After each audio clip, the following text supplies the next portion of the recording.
Hello and welcome to another edition of St. Paul's Letters to America. I'm your host, Ray Gerard. With me today in studio again is Mr. Bob Hennekes. Bob, how are you today? Wonderful. Having a great day, Ray. We just started school and it's a lot of fun to be back.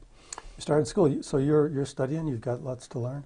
Well, I'm actually on the other side of the table. I'm teaching right now. My schoolwork doesn't start for another couple of weeks, but my employment as a teacher has just begun this past week, and it's been great to see the kids back at school. It is just such a difference from last year and so wonderful. And your learning begins in 2 weeks because of the diaconate. Because you're in the diaconate program. That's right. That's right. Studying for the diaconate. So there's still a little bit more to learn about the faith. Oh, I'd have to say but you'll be done with that. You'll learn all there is to know about the faith when you get done with the program, right? When I'm ordained, all of a sudden, intellect will just show up. Yeah? So this is St. Paul's Letters to America. This is the program that asks, what if St. Paul, the St. Paul, were actually alive today and could talk to us? What if he could see what is happening in America today? And given our various problems, what would he think would be important for us to hear? Well, you're in luck, because we are going to answer that question for you. And we can do that because we don't have to make it up. We can take the actual writings of St. Paul and apply them to today because they are timeless. They express truths that come and originate from God. And therefore, they have application in this age, past ages, future ages, this in our location, every other location all around the globe. They're simply true. So what are we going to talk about today? What are we going to apply such wisdom to today? Well, we're going to be talking about whether or not churches are essential. And we're going to be explaining to you what we're going to call the essential vortex. And that answers the question of whether or not we should be closing churches in the time of a world pandemic. Are churches essential? And the letter that we have for you from St. Paul is this. I consider that the sufferings of this present time are as nothing compared with the glory to be revealed to us, the glorious freedom of the children of God, the redemption of our bodies. We hope for what we do not see. We wait with endurance. And the Spirit comes to the aid of our weakness. For we do not know how to pray as we ought, but the Spirit itself intercedes with inexpressible groanings. And the one who searches hearts knows what is the intention of the Spirit, because it intercedes for the holy ones according to God's will. What then shall we say to this? If God is for us, who can be against us? He who did not spare his Son, but handed him over for us all, how will he not also give us everything else along with him? Who will bring a charge against God's chosen ones? Who will condemn? Well, actually,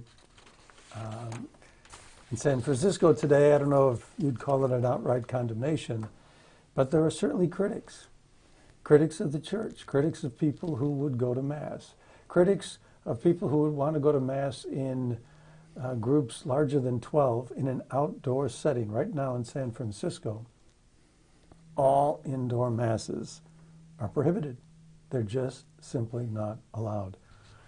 It's not that you can't have, 10 people, including, a singer for the choir and the altar servers, and you're limited just to 10 people. No, you can't have any indoor Masses. Priests, by order of the government, cannot do an indoor Mass. Wow. Now, they can go outside. Now, thankfully, we're in the summertime. I hope this order gets revised before, colder weather hits. I don't know how cold it gets in San Francisco in the wintertime, but I would imagine it's got to get perhaps at least, shall we say, uncomfortable at times.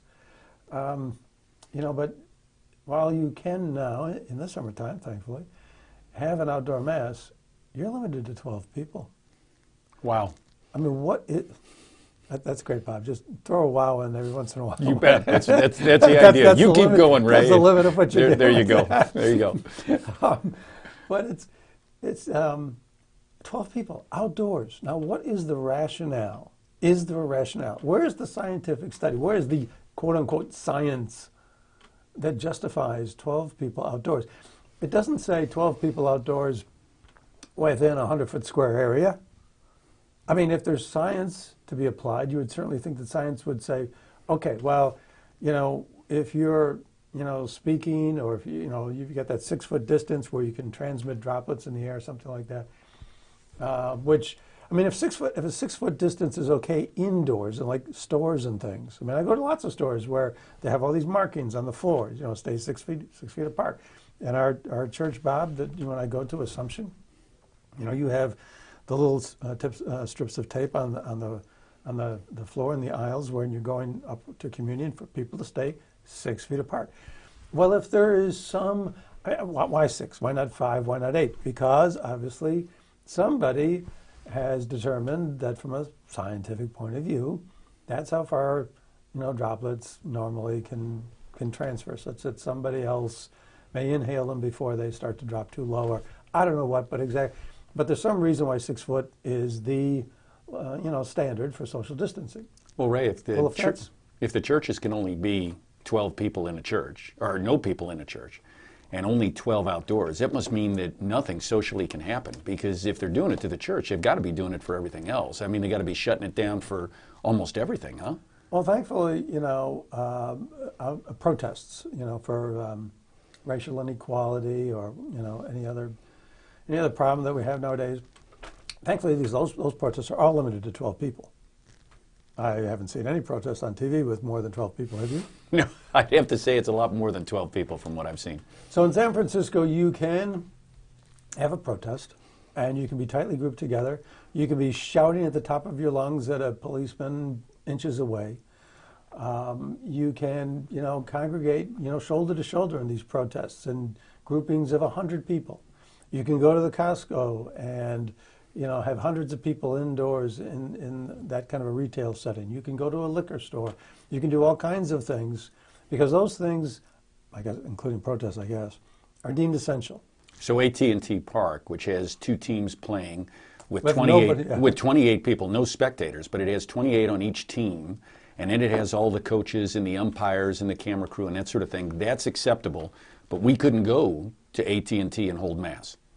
I mean, I don't know. I haven't watched the baseball game. Do they try to? No, I guess they don't social distance in a dugout because teams are kept in something of a bubble, I suppose. No, they're trying, but it doesn't. They sit closer than the 6 feet if you watch them. But the fact of the matter is, if the 6 feet social distancing standard works indoors, and that's according to the CDC and everything, that's what is practiced everywhere. Then how come that can't work outdoors, where it's even where it's even more where people are even more protected against getting the disease? But you can't. 12 people, period. So that's the story in San Francisco. The city attorney there is a man by the name of Herrera. I'll find his first name in a second, but whatever. Anyways, he recently wrote a letter about 2 weeks ago to the Archdiocese, reprimanding the Archdiocese. Apparently, they like to send around private investigators, actually. The city has hired private investigators to go and keep an eye on churches.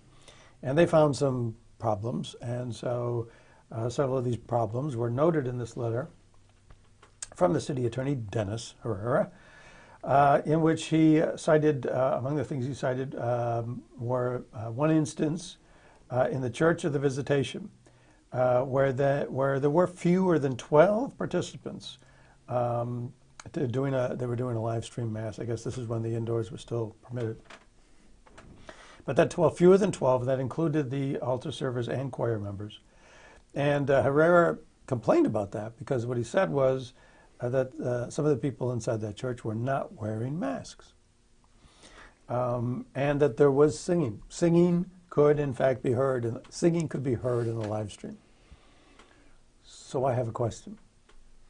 Were those people more than 12 feet or 6 feet apart? I mean, supposing you had some singing, but there's one guy 50 feet away from the guy playing the organ or something. I mean, in any event, he didn't care. He didn't like the singing. 12 people inside, fewer than 12 inside a church, but there was singing. Well, Ray, you're an attorney, and I'm just an engineer, so you'd know more about this than me. But isn't there something about standards where you can allow protests in the street, you can allow people in Costco, you can allow all these different things where they can be indoors, and yet a church is not allowed to be indoors? All these other people outdoors are congregating in huge groups, but yet the church is not allowed. Isn't there a discrimination thing going on? I mean, this is an attorney, for goodness sakes. Bob, I don't ask you engineering questions and put you on the spot. Now, there is it's a constitutional standard that you're referring to, and it's called, in this case, the unequal protection of the law. Supposedly, our constitutional rights include due process and equal protection under the law. Law is such that we don't have different standards for different people. We don't get to pick and choose. Because why? Because we're all equal. But in the case of churches, what you're pointing out is the fact that it's not quite so equal. And they justify this on the basis that churches are not essential. Churches in California are due for reopening in what they refer to as stage 3. And in that stage, the other types of establishments that qualify for reopening include movie theaters, gymnasiums, places of entertainment or optional activities, right? And they're luxuries of a sort. Nail salons is another one in that category. So these are either luxury items, entertainment items. So this is how, according to the law, if you will, in California, some people might dispute whether or not it's law. These things come down from executive orders by a governor. And in this country, laws are still supposed to be made by legislatures, but whatever. That's another subject for another day. But they're regarded under this law, so-called, as non-essential. So places where you can buy beer or scotch or weed, which is legal in California, those are essential. But a place to go and worship our God who created us, those are not essential. So if we've had people martyr themselves and give up their lives for the faith, because what they've regarded is that their eternal soul is much more valuable than an earthly body, which at the most, is going to have, 80 years of... If you're good. If you're good. 80 years of life in it here on earth.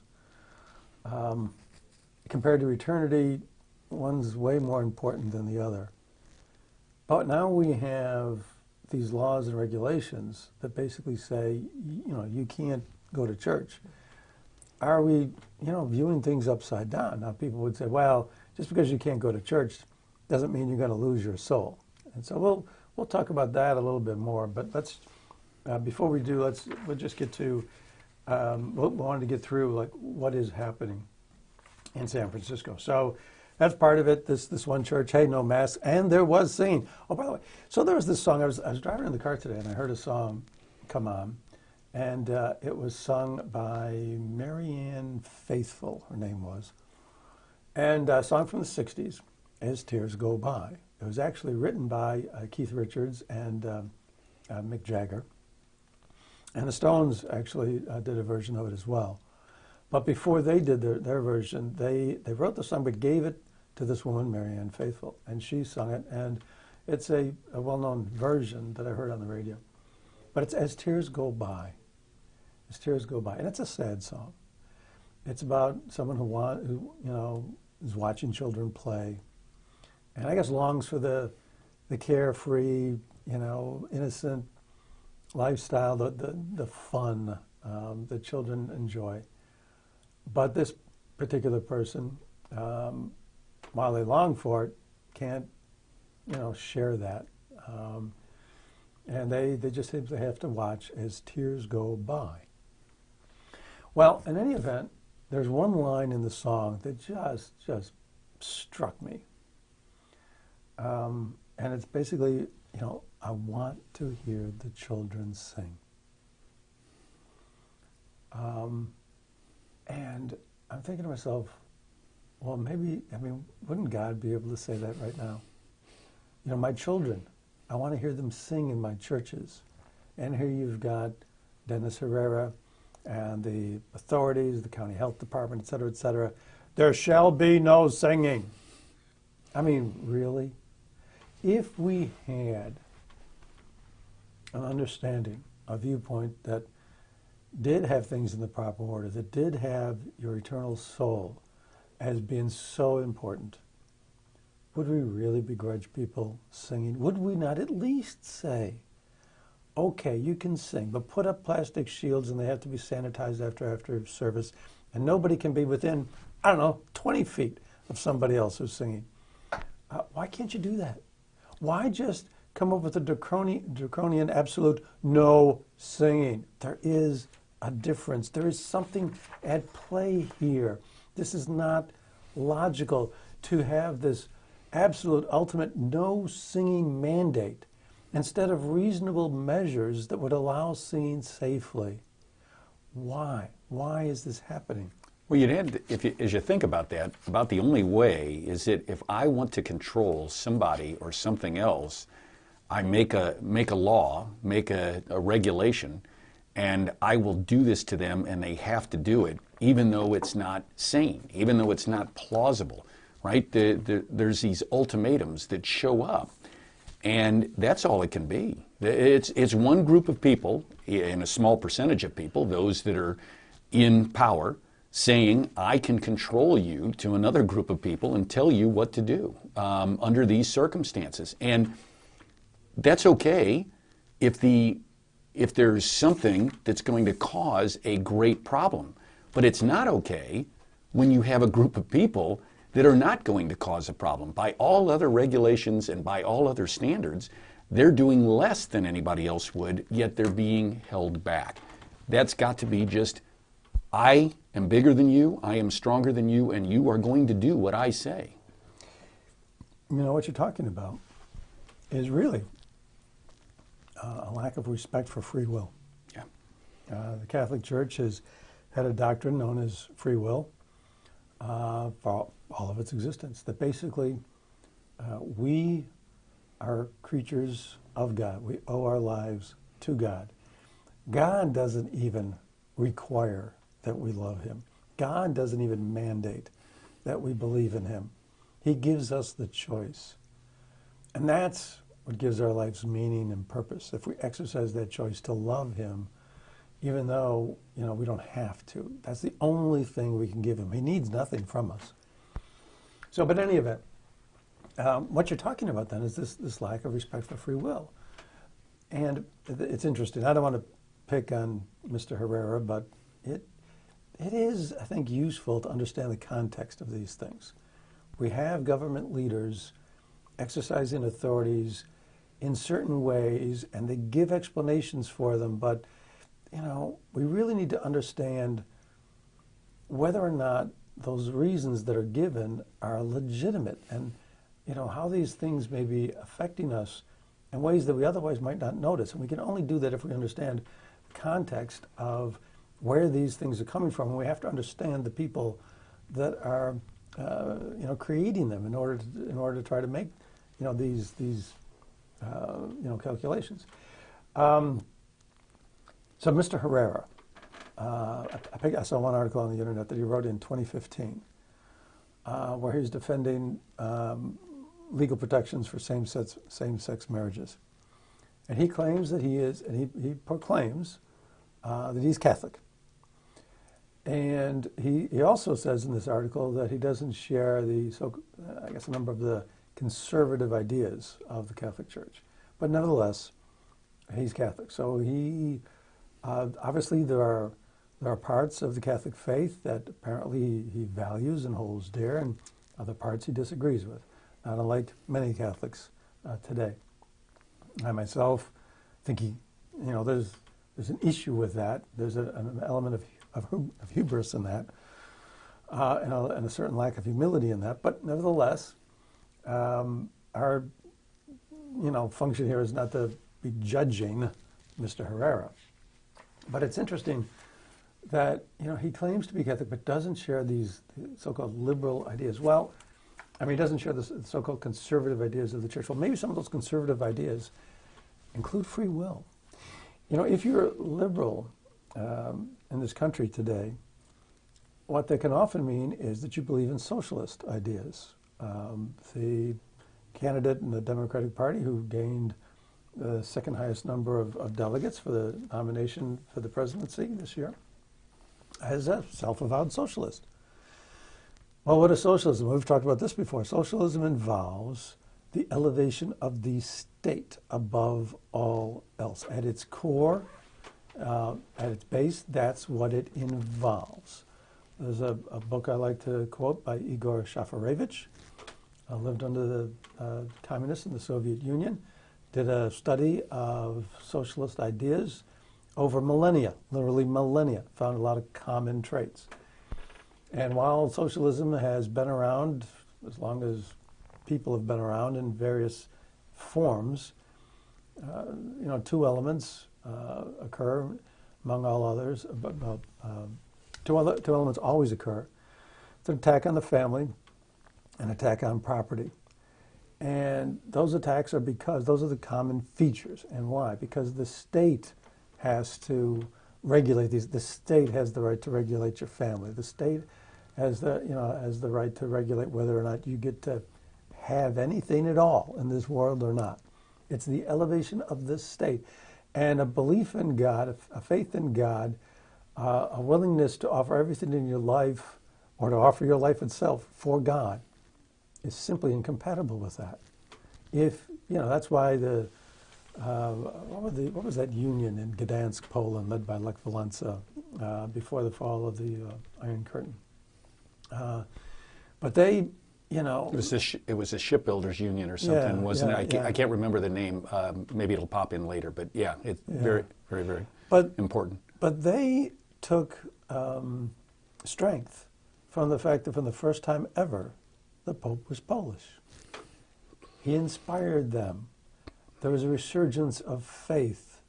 It was a belief in the reality of God that was able to give them the courage to say, you know what, you can take my life, but so what? And the state can't abide that. You can't abide that because then something's more important than the state. And that's what we're seeing when people want to say, no singing. Then it's because the state gets to say what you can and cannot do. Mayor of New York City, Bill de Blasio, has often said a lot of things. They're of a socialist bent. And early on, I don't know if it was April or May or somewhere in the early stages of the pandemic, maybe it was March, he was trying to convince churches to be closed, to stay closed, and for people to obey the orders about, you know, closing the churches. And he threatened the churches, and he said, look, if you guys don't toe the line, I'm going to permanently close the churches. Now. Wow! I'll try my magic comment. Wow, that's almost unbelievable. Now, you know, just disregard for the moment the fact that he's got no power to do anything even approaching that it violates the Constitution of the U.S., violates the New York State Constitution. He's taking not only, you know, the powers of all the branches of government upon himself, but he's taking all three branches of government and then adding to it and assuming all that power, and he's going to close churches. Isn't that what you get when you're mayor? Is you get to do all of that stuff? Isn't that part of the job description? So, okay, he doesn't have the power to do it, but he said it. Mm-hmm. I mean, it would be bad enough if he even thought it. It would be bad enough if he thought it privately. That would be bad enough. But to say it publicly, he's obviously thought about this and is not afraid to say it. Why? How could you bring yourself to closing churches permanently? He must have, I mean, is it fair to assume that he can envision an instance where closing the churches might be good? If they disobey now, then even after the pandemic is gone, they would still be permanently closed. Why would you want to permanently close churches after the pandemic is over? Is there something good about having churches closed that, you know, is still good even after the pandemic is gone? Wow.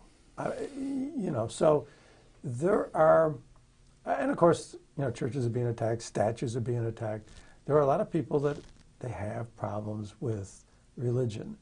The state is all important, and God and religion are not.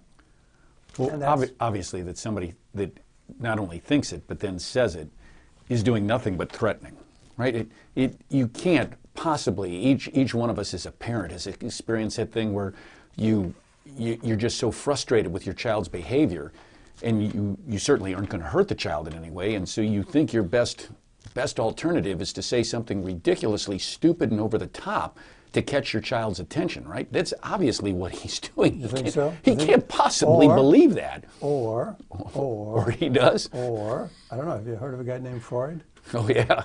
Could it have been a Freudian slip? Certainly. Yep.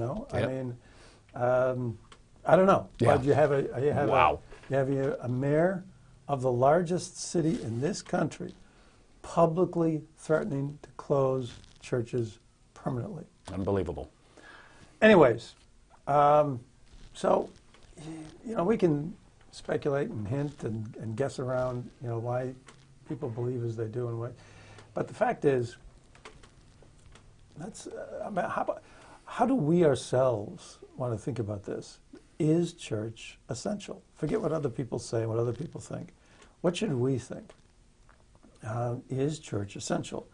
Now, there's a fellow by the name of Brett McCracken, writing in, I think there's a website called thegospelcoalition.org, and he's a senior editor at this organization. Anyways, he wrote a little piece about this, why we don't see church as essential. And, oh no, it's not him, forget him. Okay. Sorry, Mr. McCracken, we're going to forget you. Now, I want to jump to a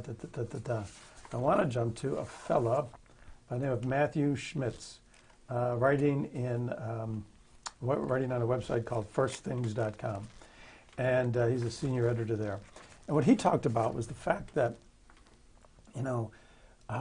we're buying into a value system where our personal bodily medical health is the most important thing. And he quotes René Descartes, 17th century French philosopher, who said, quote, "The conservation of health, which is without doubt the primary good and the foundation of all other goods of this life." Close quote. That's what Mr. Descartes said with regard to our bodily health. Now, Mr. Descartes, there's a book I like, is Professor of Franciscan University of Steubenville, a man by the name of Benjamin Weicker, wrote a book, 10 books that screwed up the world. And one of the books that actually it's not one of the 10. There are 5 sort of like honorable mentions, And Descartes is one of them? Descartes is one of them. And so Descartes was, famously known for saying, I think therefore I am. Yeah, a little selfish. Well, something. Right? If your child said the things that Descartes said, you'd say, "You're a little selfish. We need to teach you some humility and help you understand that others are important in this world." Right. But I mean, there's a corollary to "I think, therefore I am." Yeah. Okay. And the corollary is, if I don't think it, it's really not important. He basically doubts everything. And so he is called the father of modern subjectivism, is what you're saying. There was a switch in sort of like the way we think about things. It used to be, for the first 1,500 years of the church's life, that everything was taken from a humble context. Let's try to understand what comes from God. How should we think? What should we have in terms of morals and values? It's got to come from God. Descartes' like, no, unless I think it. And he also thought that, he's also very famous for his dualism. That there's a difference between our spirit and our bodies, and that our spirits were trapped inside our bodies, and it's just a dualistic. He's actually the father of, I guess, modern dualism as well. But that's an old heresy. That's nothing more than Gnosticism and Manichaeism. Correct. Anyways, so this kind of outlook on life where, I decide, and Descartes believed this, that basically I decide who God is. I get to decide this, I get to decide that. The proper outlook is really a subjective one. That's really dangerous. It's really poisonous. It really leads to the conclusion that there really is no truth. Now, this program is, based on the idea that, hey, there is a truth. And why is there a truth? Because there is a God. Yep. And if there is a God, then, unless he's a very impersonal God, he's just, the prime mover. He's just the little watchmaker. He builds the watch and puts it in motion, and there's no love to God at all. There's nothing else there except, this mechanical, force. Go ahead. Well, Ray, I think one of the fundamentals that you hit that I'd just like to bring out for a second is if you are one that believes in God, if you are one, you want to love him and to help him, and your life is driven by him, right? And you are not worried about death. Because if you truly believe, and it's a hard belief, but if you truly believe that the ultimate goal of us is to get to heaven and be with God, death has no hold on you. You're not fearful of it. But if you are of the belief that this world is it, boy, you'd worry about health and pandemic, and you'd be scared to death of anything that might hurt anyone, and you could come up with a whole list. We ought to be sitting in boxes and not touching or getting near each other, right? Because we only have the time left on this earth. And yet the realization has to be we have to interact. We're human beings. God made us to love not only him, but to love each other. And if we have to be separated, if we can't go celebrate, if we can't be with one another, to praise the person that made us, the God that made us, then we're missing the whole thing. We're missing the boat. So I think one of the fundamental things that happens with a lot of people is, if I believe in God and the ever after, I want to make this thing well for all people and make it as good as we can, get through this, and take care of one another. But if you don't believe in a hereafter, all you want is what's the best for yourself at this point in time and make sure there's no chance that I'm going to die and everybody else has to kowtow to me so that I can make it. That's a big difference. That's sort of the thing that I see that you hit on that makes a heck of a difference. Actually, what you're talking about, one of the things, there's a couple of nurses, a couple of African-American women who are nurses and Christian, happen to say what you were talking about, Bob, that, if we really love and caring people, we'll help each other get through this. There's a piece in the Atlantic called Close the Churches. And it justifies the idea for closing churches on the fact that, well, Christians should care about each other. We ought to know something about that, about the golden rule, about, giving for other people. And Christians, of all people, should not be thinking, well, let's open the churches because we selfishly want to go to Mass, but let's do, what we can for other people. And these two nurses were saying basically the same thing, that this pandemic is a medical reality, and that, for the good of other people, we need to pray at home. So these are a couple of the common arguments, that are used. And, these nurses said, we can pray at home. Why not? You don't have to just, give up God. You can pray at home. And the question is that right? Well, not only should we be praying at home, we should be praying with each other as well. Those are both great places to pray. But to say that we don't have to pray in community, that we can pray at home and that that's enough, is that right? Can't be. So we just got through talking about Mr. Descartes and this whole subjective kind of way of looking at the world. I look at it through my eyes. There might be an objective truth out there. There might be a scientific truth to things, but it doesn't matter. I'm going to look at things the way I want to look. Subjectivism. But the idea of praying at home, that's subjective and selfish as well. I mean, that's founded in self-love, because the idea of praying at home involves, to some extent, what can I get? Look, I'll establish, some connection with God privately in my own bedroom, my own living room, whatever. I don't need other people. Fine. Well, maybe that's true, although it really isn't. But even if that was true, and you didn't need other people, you're not giving to anybody else. You bet. When you come together in prayer, it's not that you're just getting, you're giving. You're giving people confidence in the fact that, hey, I believe too, and that helps them to believe. So it's more based on what can I get? I want to get from God, and I can get that privately. I don't need you. And it's really not that much of a stepping stone. I don't need you to help me worship God. Is it that far of a jump to then say, I don't need God? We've got people like the brothers Cuomo in New York basically saying things like, we don't need God. We did this. We can make the pandemic numbers go down in New York. We don't need God. Is it that far of a stepping stone? I don't need you. I don't need God. I mean, it's not. We draw strength from praying together. When we pray, look, is it necessary? Let me suggest this.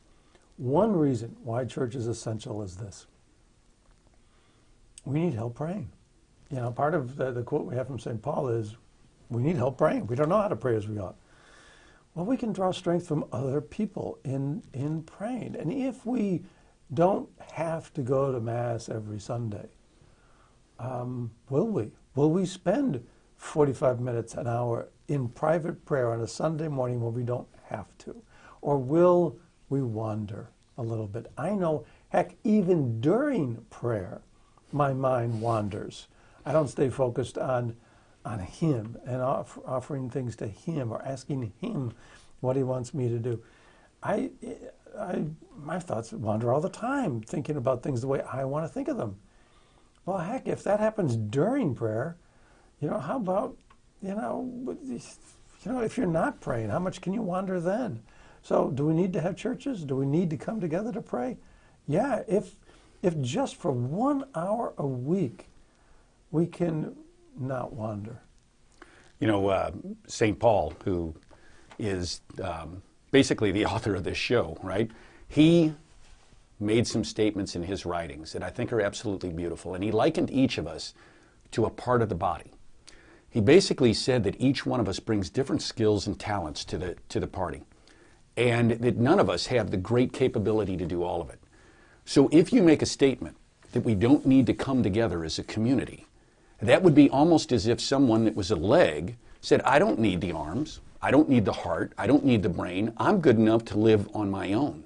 And the fact of the matter is that we as a community have to come together because each of us has shortcomings. Each of us has things that we do well, each of us has things that we really need. And if we come together, we furnish that to each other, we take care of one another, we cherish each other, and it's not about me getting what I need, but it's us as a community getting together what we can do to worship God. And when you strike us from the community, when you separate us, that's like somebody who's a fingernail having to figure out how to try to make it on their own as just a fingernail. It is not by ourselves. So you're in the diaconate program, Bob, and before they allow you to actually be a deacon and go out and help minister to people, and in places, a lot of churches will allow, certain dioceses will allow deacons to give homilies. So before you go out and minister to the people and before you go out and preach to the people, are you supposed to learn anything? Oh, a lot. And, are you supposed to draw? Yeah, are you supposed to draw on the workings of people for thousands of years? Do you need other people to help you understand the Bible, or can you just understand it all on your own?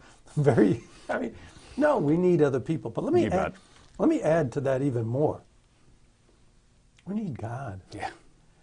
And before we even talk about the Eucharist, what did Christ say? I think it's Matthew, I think it's chapter 18, where he says, wherever two or more are gathered, I am there. Yeah.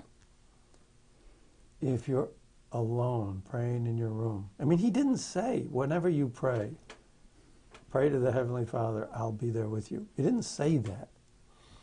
Do we, in our modern, subjectivist, Descartesian kind of way of looking at things, think, okay, well, Jesus said that, but he also meant, when I'm praying alone, he's there with me. I mean, do we judge for us? I mean,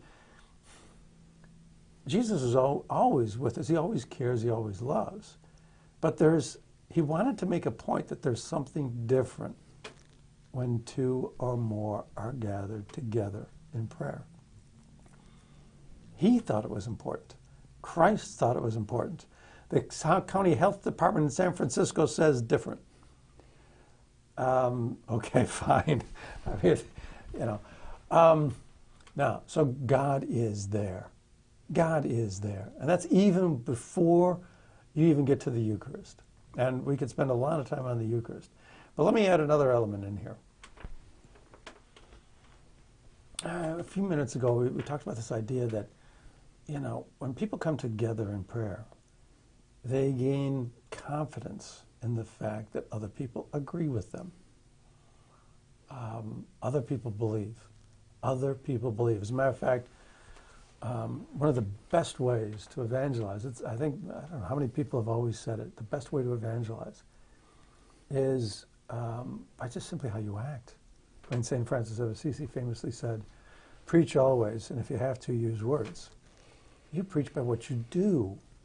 If you come to church on Sunday, you believe.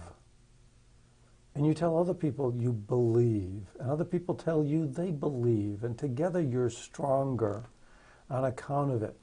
Lord knows we're plagued by doubts all the time about things. How progressed would those doubts become if we never had anybody ever help giving us some reassurance?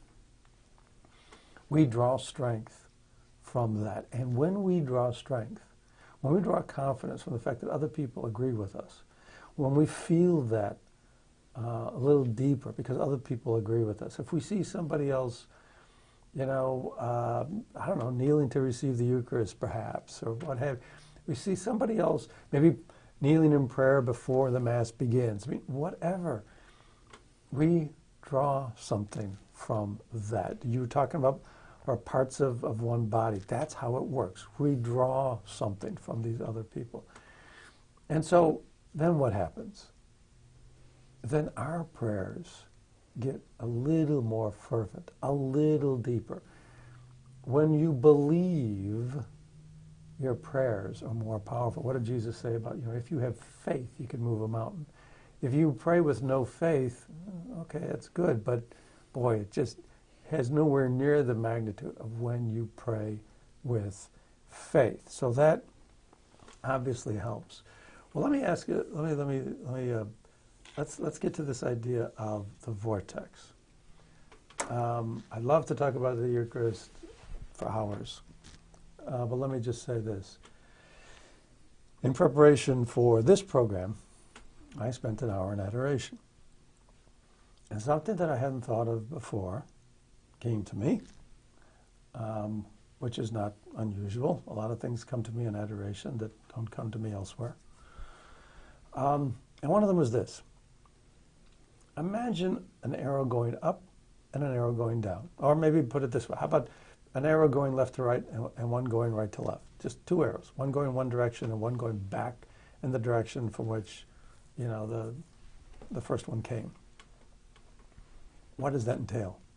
Stops and starts. Stops and starts. Supposing you have a coach who says, okay, I want you to do a bunch of wind sprints. Line up on the 50-yard line, run down to the goal line, and then run back. And just do a bunch of wind sprints. What are you doing? You're stopping and starting. Stopping and starting. Does that take more energy than just running in a circle around the track? You bet it does. You bet it does. Take someone on a tennis court, and they got to go from one sideline, stop, go the other. I mean, tennis players, they run drills all the time, but that's nothing. But they do nothing but that. It's that lateral movement, because you have to get in shape to do that for 2 or 3 hours in a tennis match, because it takes more energy to stop and start. Okay, now another image. Now this one's a different image. Instead of 2 arrows, you got 3 arrows. And they're in a circle. You have 3 arrows. You have a circle, and then just break it up into 3 arrows. Just break that circle up into 3 arrows. Now what have you got?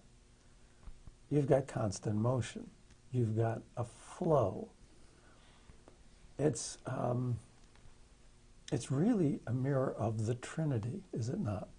I mean, Trinitarian love is perhaps thought of as a circle composed of 3 arrows. The Father loves the Son loves the Holy Spirit loves the Father, and around it goes. And what happens, what do you get with that? It goes round and round. Is there ever an end? Is there ever a stop or a start? No, it never ends. It's a circle. It just keeps going round and round. You have the 2 arrows. One arrow goes off to the left for, I don't know, a foot, whatever, a couple inches left. And then it stops. In a circle, there is no stoppage. What is that? That's infinity. Right? That's a symbol, that's a symbolic representation. The circle is a symbolic representation of God. Well, what happens when you pray alone in your room? Maybe your prayer goes up. Maybe a little grace comes down. Up, down, back, forth. Okay. You're talking to God. That's good. What happens when you go to church? And 2 or more. You got 3 people now. You got a priest. You got, let's say 3 or more. Okay, we got a bunch. What happens then? Supposing we don't have just me and God. Supposing we had some other people to this mix. Do we have something that's maybe in the image of that Trinitarian love? Something that perhaps is in the image of God, where we're forming a circle of love, where, I love the guy next to me.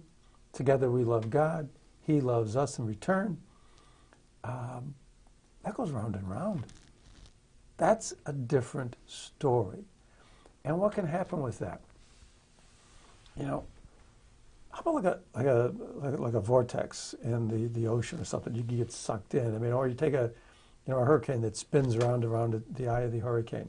There's tremendous force in that. We talked about the fact that, hey, when you have other people praying with you, you draw strength from their belief. You draw greater confidence in the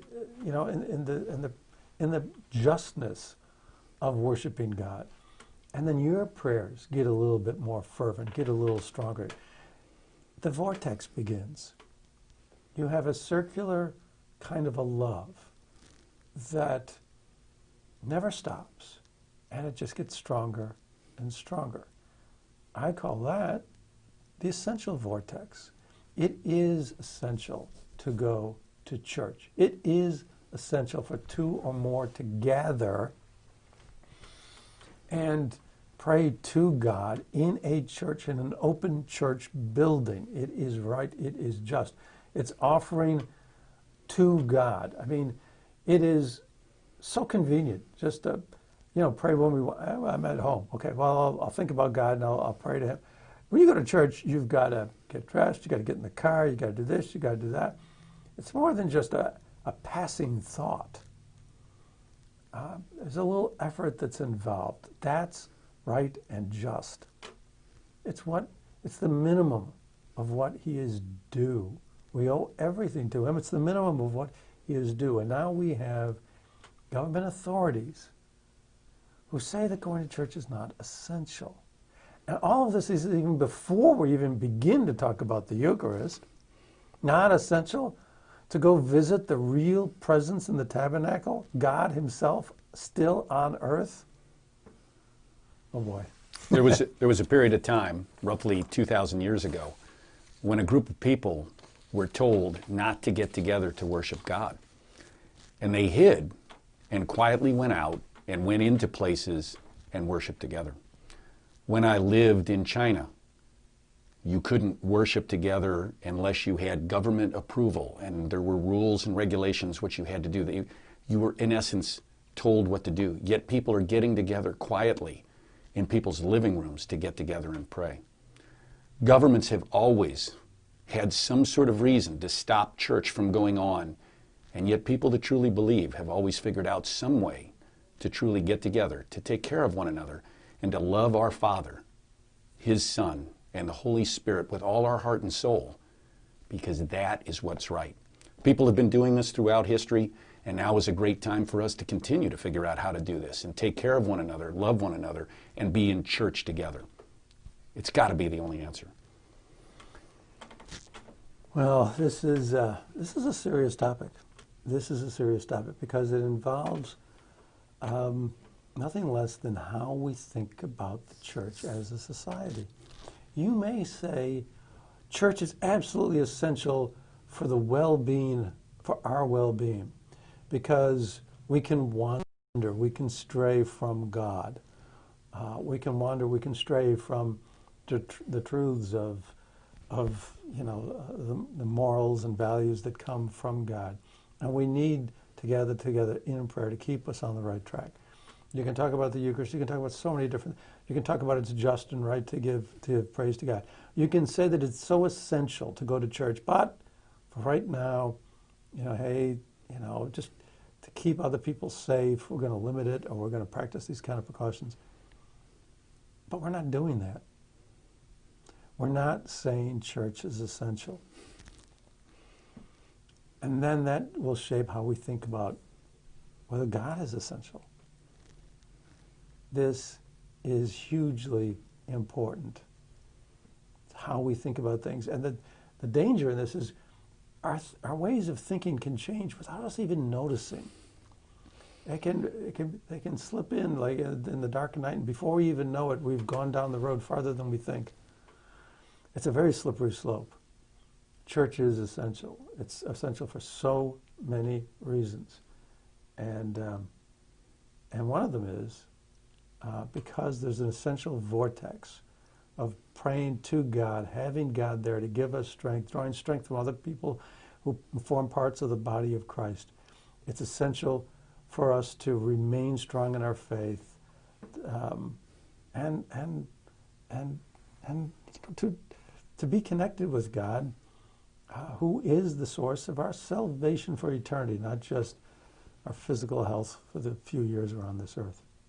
And I think, Ray, if you break the vortex for even just a short period of time, it's decimated. And it takes a phenomenal effort to get it restarted. Yeah. To say, I can do this for a short period of time, it's only going to be a month or 2 months, is absolutely the wrong way to go. To let us continue this vortex and let us continue to take care of and cherish one another has got to be the only answer. Yeah, that's certainly possible, isn't it? That some people who get into the habit of not going to church may then stay away. You bet. And then what happens after that? I mean, there's real danger to all of this. You're absolutely right. Well, this has been another edition of St. Paul's Letters to America. We hope that we've given you something to think about. We hope we've been somewhat provocative. And we hope you'll join us again.